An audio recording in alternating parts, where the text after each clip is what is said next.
नमस्कार प्यारे साथियों, जेएमएस एकेडमी में आपका हार्दिक स्वागत करता हूं। आज फिर से एक वीडियो आपके लिए लेके आए हैं और वो भी समाकलन का है। क्लास 12 के लिए समाकलन चल रहा है, ठीक है। क्लास 12 में आपने देखा कि जो पार्ट हम क्वेश्चन आपको करा रहे हैं वो रिपीटेड क्वेश्चन है, शानदार क्वेश्चन है, बहुत अच्छे क्वेश्चन है क्योंकि बार बार क्वेश्चन पूछे गए हैं, ठीक है।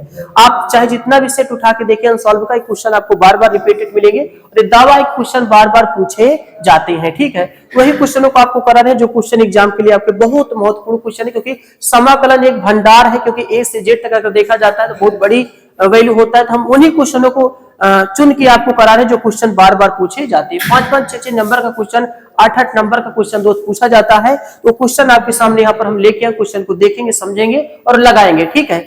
चलिए देखते हैं। सबसे पहले देखें क्वेश्चन क्या लिखा है। तो क्वेश्चन में इन्होंने देखिए 2013, 2016, 2020 तीन बार एक क्वेश्चन पूछा गया है, ठीक है। तो क्वेश्चन शानदार है, अच्छा क्वेश्चन है।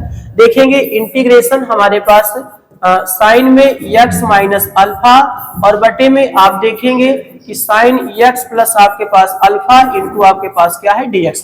इतने का हमें मान ज्ञात करके यहाँ पर बताना है, ठीक है। इतने का मान ज्ञात करके आपको यहाँ पर क्या करना है, बताना है। तो अब ये क्वेश्चन को देखिए, सोचा जाए कि कैसे क्वेश्चन को हल किया जाए। समाकलन का क्वेश्चन है, कैसे हल किया जाए। तो आसान तरीके से देखेंगे क्वेश्चन को ऐसे सॉल्व किया जाता है।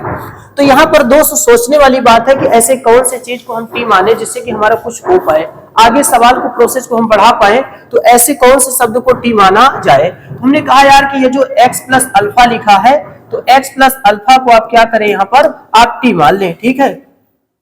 तो मैंने क्या किया, यहाँ पर देखेंगे कि x प्लस अल्फा को हम क्या करेंगे, टी मानेंगे। और जब टी मानते हैं तो इसको हम x के सापेक्ष इसका अवकलन भी करते हैं।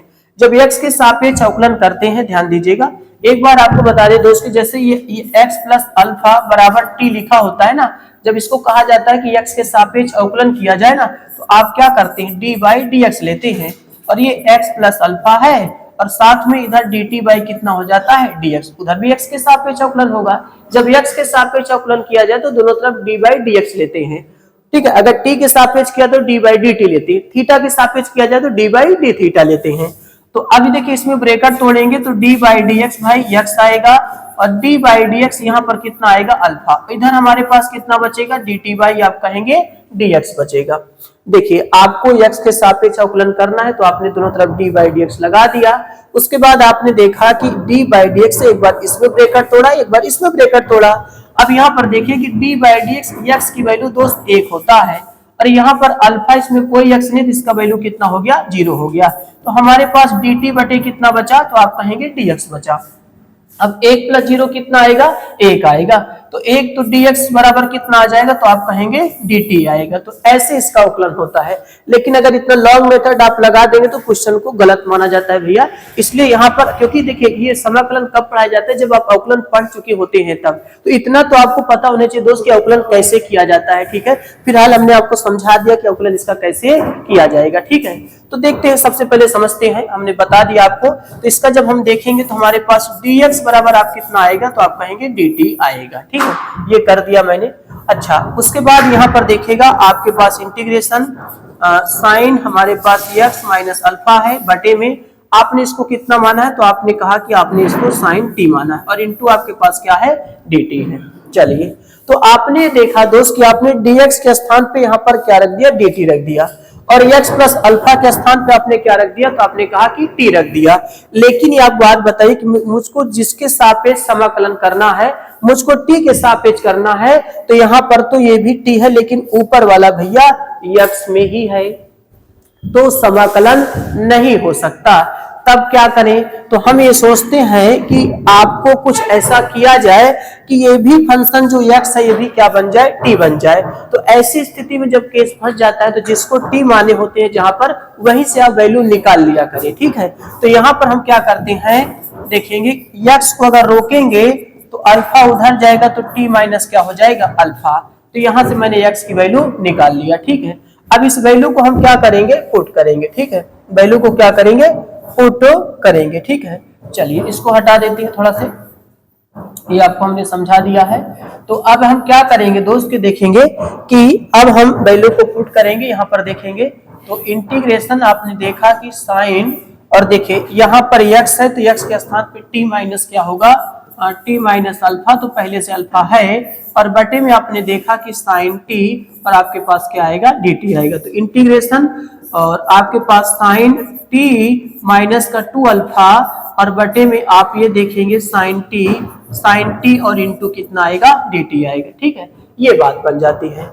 अब आपको दिमाग लगाना पड़ेगा कि कैसे क्वेश्चन को सॉल्व किया जाए, कैसे क्वेश्चन को हल किया जाए। ठीक है, अब यहाँ पर आपको बता दें कि एक फार्मूला होता है साइन ए माइनस बी का। ठीक है, साइन ए माइनस बी का, साइन ए माइनस बी का जो फार्मूला होता है sine A into cos B minus cos A into क्या होता है, साइन बी होता है। ठीक है, ध्यान दीजिएगा, साइन ए माइनस बी का जो फार्मूला होता है sine A into cos B minus cos A into क्या होता है, साइन बी होता है। ठीक है, sine A into cos B minus cos A into sine B. तो यहाँ पर लगाएंगे, ध्यान से देखिएगा कि पहले आप sine T into cos 2 alpha लिखेंगे माइनस कॉस टी, और फिर आपको क्या लिखा जाएगा, साइन 2 अल्फा लिखा जाएगा, और बटे में आप ये देखेंगे कि हमारे पास साइन टी और आपके पास कितना आ जाता है, डी टी आ जाता है। ठीक है, तो अब हम क्या करेंगे कि जब हमने यहाँ पर साइन ए माइनस बी लगा दिया,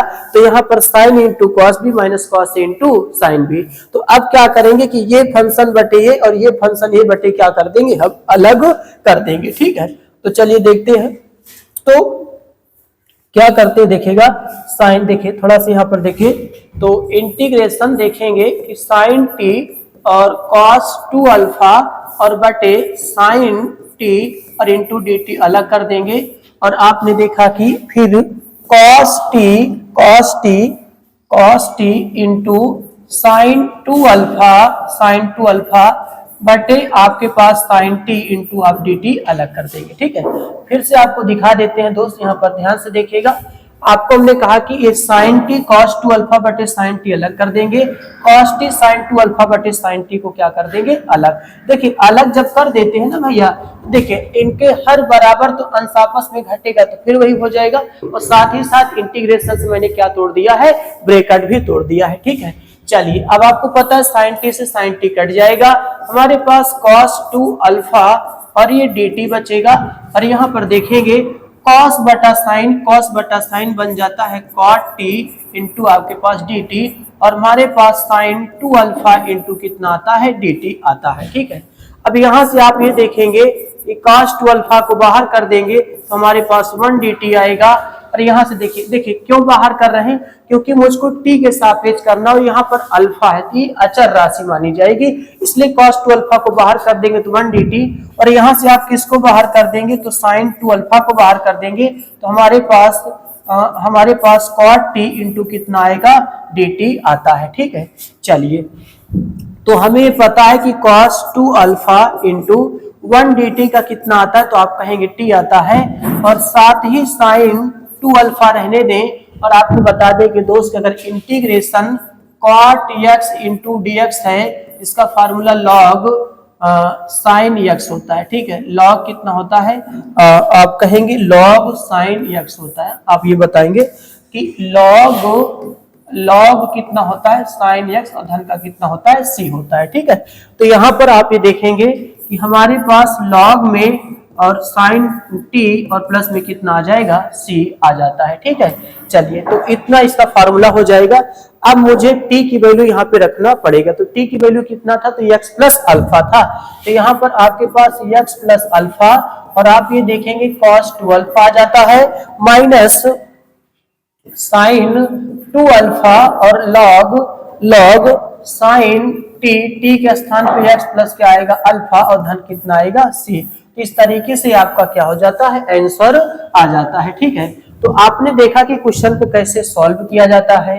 तो हमने सबसे पहले देखा दोस्त कि x प्लस अल्फा को यहाँ पर t माना गया, t मानने के बाद उसका उकलन करते हैं, तो जब यहाँ पे रखते हैं तो फिर भी हमारा x पीछा नहीं छोड़ता, तो मैंने फिर कहा जब पीछा ना छोड़ा करे, ऐसी स्थिति में जब फंस जाए तो आप यहीं से वैल्यू निकाल लें। तो मैंने x को रोका तो अल्फा को ट्रांसफर कर दिया, तो यहाँ पर आपने देखा कि x के स्थान पे हम t माइनस अल्फा रखेंगे, माइनस अल्फा, तो t माइनस 2 अल्फा हो गया, तो साइन a माइनस b, तो sine a into cos b minus cos a into sine b बटे साइन t, फिर ये बटे और ये बटे, मैं इनके बटे, देखिए ये पूरा बटे अलग कर दूंगा, फिर माइनस लगाऊंगा, ये बटा ये अलग करके dt से मैं ब्रैकेट भी तोड़ दूंगा। ठीक है, तो यहाँ पे जब मैंने अलग कर दिया तो sin t से sin t कट गया, cos बटा sin भैया cot बन जाता है।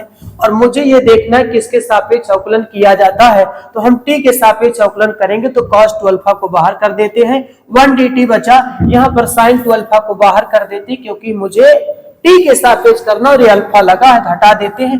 देखिए जैसे यहाँ पर, अरे भाई साहब, चलिए तो आपके पास ये आप dt 2 बार लिख दिए हैं, तो यहाँ से इसको हटा देते हैं एक बार। देखिए आपके पास sin 2 अल्फा इंटू आपके पास क्या dt, ठीक है, तो sin 2 अल्फा को बाहर कर देंगे तो cot t इंटू dt आएगा।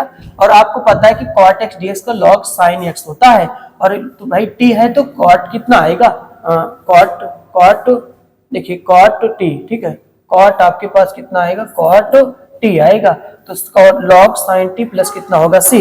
अब आपको पता है कि यहाँ पर t की वैल्यू वापस कर देंगे तो हमारे पास क्या है, x plus alpha cos 2 alpha और minus sin 2 alpha log sin x plus alpha धन कितना आएगा, c आएगा। ठीक है, तो ये क्वेश्चन का क्या हो जाता है, आंसर हो जाता है। ठीक है, तो आपने देखा कि क्वेश्चन जो हमने यहाँ पर सॉल्व कराया, ठीक है, क्वेश्चन है सॉल्व कराया, तो क्वेश्चन आपका देखिए 3-3 बार क्वेश्चन रिपीट हुआ था, क्वेश्चन को हमने उठा के लेके आया, क्वेश्चन को आपको यहाँ पर कराया गया। ठीक है, तो अब हम क्या करते हैं दोस्त, अब मिलते हैं अगली क्लास में। अगर वीडियो आपको पसंद आती है, अच्छी आती है, तो ठीक है, वो अपने साथियों के साथ इसको भी शेयर किया करें, ठीक है, जिससे कि सभी विद्यार्थियों के पास अगर पहुंच पाएगा तो हम ज्यादा मेहनत करने की कोशिश आपके लिए करेंगे। ठीक है, मिलते हैं अगली वीडियो पे। जय हिंद, जय भारत।